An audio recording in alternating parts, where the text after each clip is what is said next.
Life Audio.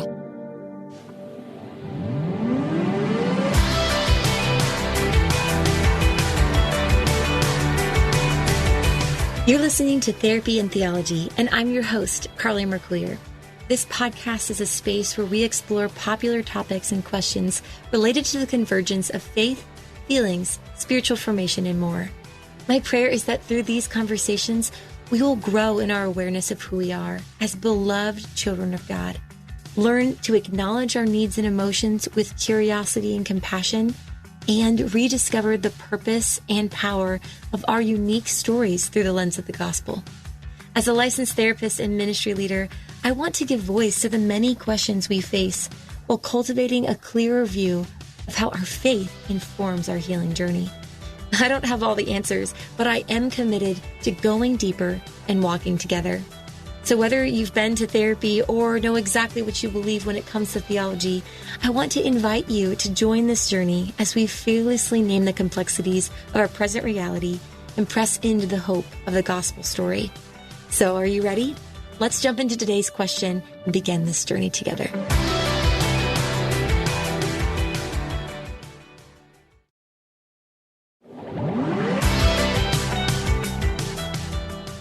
Hello, and welcome back to part 2 of my interview with Mariela Rosario. Last week, we dove into the concept of shame, what it looks like in our lives, and how we are to align our lives with the gospel message. I hope you enjoyed this episode. Well, there's so many aspects of your book that I am so connected to, both just the aspect of community and the connection that you've talked about, the lies shame tells us.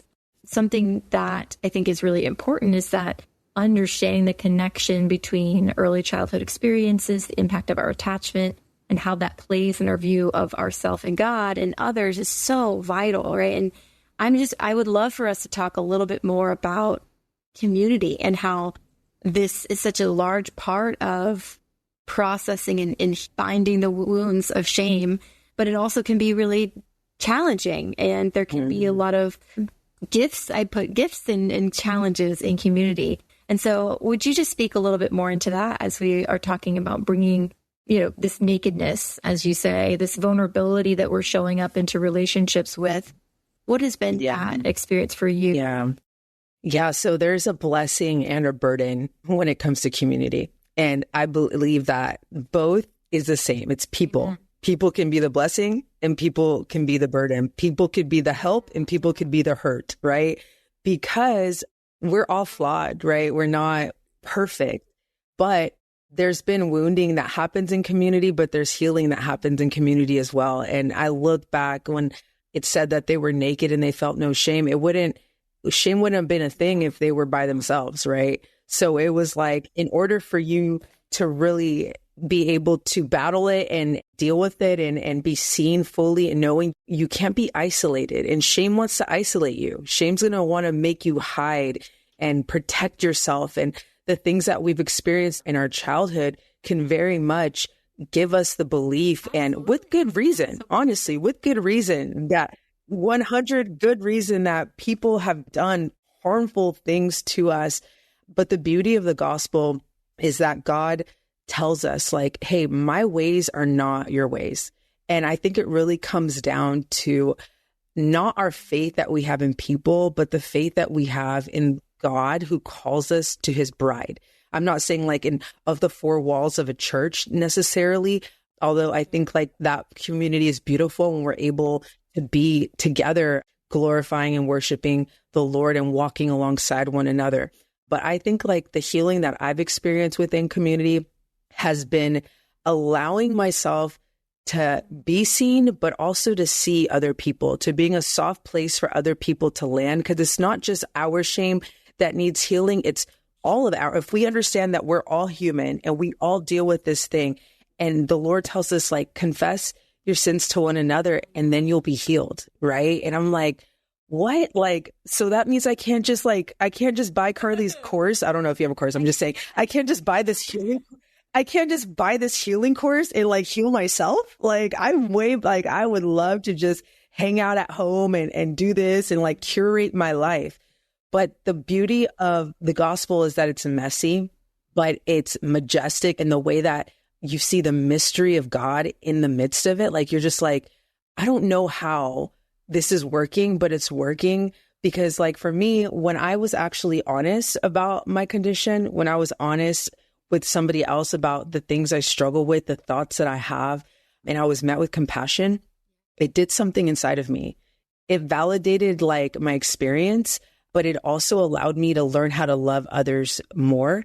And I've also learned, even through the people that have wounded me and dropped me, it's taught me how to love others and not to do the same thing to them. So I think that a big part of healing and a big part of the life that we're called to live as believers, we're walking, it's a journey. It's not a sprint. We're walking with Jesus day by day, and we're being sanctified day by day. And God uses community to sanctify us. He uses community to heal us. He uses community to strengthen us, because even within the Godhead, God's in community, right? Even within just himself, like he's not just solo. And I think that especially if someone's listening and they've been hurt by people, I just want to encourage you that when we find in our firm foundation is the solid rock that never changes, like through the highs and the lows of life, through the ebbs and the flows, the trials and the tribulations, when our identity is fixed on him and our trust is in him, then we're going to trust the methods that he has given us as his kids. It's less about trusting people and more about trusting God when we engage in community, is what I've come to realize. But I've been healed in community, but I've also been hurt there. So yeah, I don't know if that answers your question.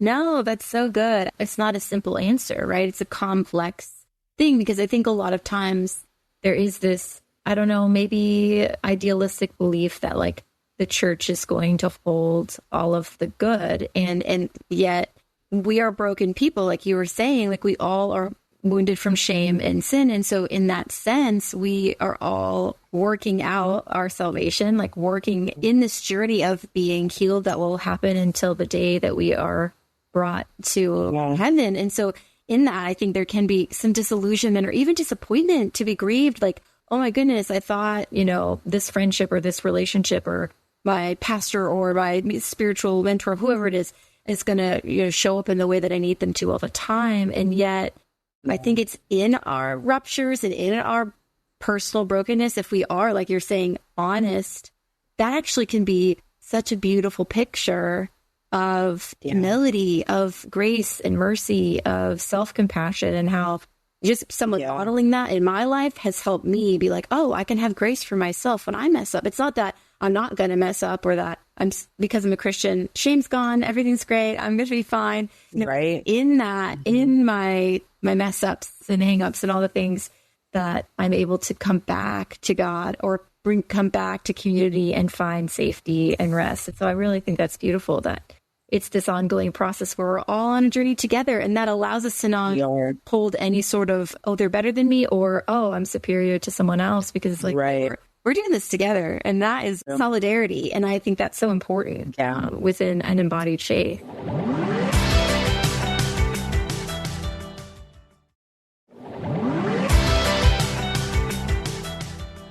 And I think too, it's really important that if we're not careful, because this has happened to me, is the people that have dropped us and the people that have in their humanity disappointed us, or, we were disillusioned by their position, and it's kind of just like hardened our hearts. It's made us like skeptical. It's made us, we're over here just kind of like looking like untrusting, right? We have to be super careful in that, because then we start perpetuating and projecting like our shame when other people come and need a soft place to land as well. We have to remain tender. Right. We have to remain tender. And I think that this work is very much so one that obviously requires the Holy Spirit to lead and guide us in. And we're not going to be dishonest with our pain, but we can't allow it to be a trigger for perpetuating a narrative or a mindset of hurt and harm. I've learned that my triggers, when I'm triggered, I heard one time, like in my heart, I'm walking through kind of a really hard time in my life right now. That's really, when I think about the harm that was done to me, I was in depression for a minute, like for a solid, like maybe month after this happened. I was like in depression as a believer, loving God and everything. I just was so sad. And so I didn't want to talk to anybody. I was isolating myself, and I was just replaying the story of harm in my mind. And I started just sitting with the Lord, and I said, please take this away from me. And he said, okay, like start replaying the story of my faithfulness. And he goes, allow those triggers to be a trigger for compassion. And I was like, what? And I'm like looking at my life and how much time I've needed God's mercy and God's grace over me, and how readily I was ready to receive that and be washed by that. And when I started doing it God's way, and I called a friend after I was ready to come out of my hole, and I said, like I'm in so much pain. I am so upset. I'm mad that this happened. I just expressing myself, and I'm like, but I'm ready to do it God's way. And it wasn't bypassing my pain. It wasn't bypassing what happened to me. It was me releasing my own way of trying to handle that and protect myself, and saying, God, like, I don't know why, like you say to pray for those that hurt us and despitefully use us. I don't know why you say for me to turn the other cheek. I don't know why you tell me to walk an extra mile when somebody asks me that's already suppressing me, ask me to walk a mile. I don't know why you tell me, but the same way that you gave me forgiveness, the same way that you did this divine exchange with my sin and gave me Christ's righteousness, I need you to take my pain and give me your perspective. And when we really submit that to God, and we really like a child, just believe what he says and let it down, something supernatural happens. And that's like the thing with us. It's like, we're super smart on this earth. We have a lot of science. We have a lot of things to back up, like book knowledge and everything, which is all good and has its place. But there's something supernatural that happens when we submit to the ways of God that are way higher than our ways, that make no sense to our natural mind, and allow him to do what we can't do within ourselves. Because by myself, I can't battle my own shame. By myself, I can't forgive. But it's like, I'll just submit it to you and release the control, and then it starts breaking off of you. And I don't, like, little by little, it's our journey, and we're going to walk it out, but leave room for God and leave room for his ways, right? I love that. I love this image that you've created here of like not bypassing, but like inviting God into it. Yeah. And like how that's where the transformation happens, both for the one harmed and then also for the one who did the harming, because there's exactly God can show up for both of those parties. And so that's a beautiful picture for us as we do this work, because it's an ongoing journey. It's work. I'm like, I'm tired, Jesus. You came back soon or what? I would love, and I ask everybody this at the end of each episode, to just share, if you have one, like one last encouragement. Sometimes it's a practice or a resource that has helped you to either expose lies or process, battle with lies of shame, and just reclaim that purpose as God's beloved child. And so I don't know if you have any kind of last thing, one thing for your book or something that you practice that allows you to just reclaim that name of his child. Yeah, thank you. So, I would say self-talk, super simple and practical, but super impactful if we put it in practice, is that I need to hear the truth, and I can't rely on other people to speak it over me. Like, I need to be reminded of the truth. And if I only wait for somebody to tell me, it's few and far between. Okay. But every day I need to, I talk to little Mariela. I know that the listeners can't see my video, but I have a picture of myself back there when I was a little child, like a little girl, before the rosy colored glasses of life were taken off my face and I saw things for what they were, when I was just fully loved and fully known, and I just was so innocent. And I talked to that little girl that's still inside of me that is afraid, the one that doesn't put on a mask. And I just say, hey, like you're loved, like you're safe, you're valuable. When I go into rooms that I have social anxiety and I don't know what, because just ingrained in me from being a performer and a people pleaser my whole life, it's just natural for me to walk in a room and look at the room and figure out what I need to do to fit into this place.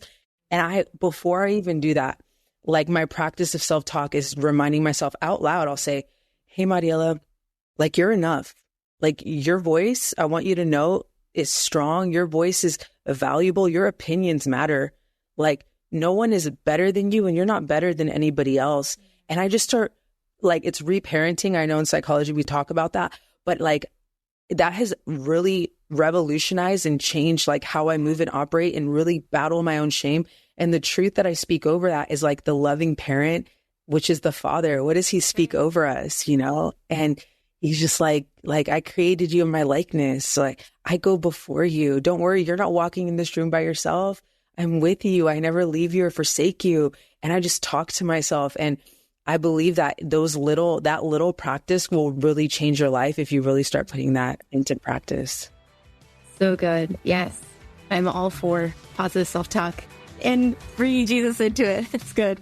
Well, Mariela, thank you so much for I know the book journey is one to be had. And so thank you so much for the work that you've done to even just put this book out into the world and for your voice and this message of just hope and healing for people. Thank you so much, Carly. Thanks so much for tuning in to this episode of Therapy and Theology. If you have a question or topic you would like discussed on a future episode, please feel free to email me or drop it in the comments. Also, don't forget to subscribe to have each week's episode instantly downloaded to your podcasts, and see the show notes for resources mentioned in this episode. To access more content and join my monthly email list for the latest updates and info, visit my website at carlymarcluyer.com.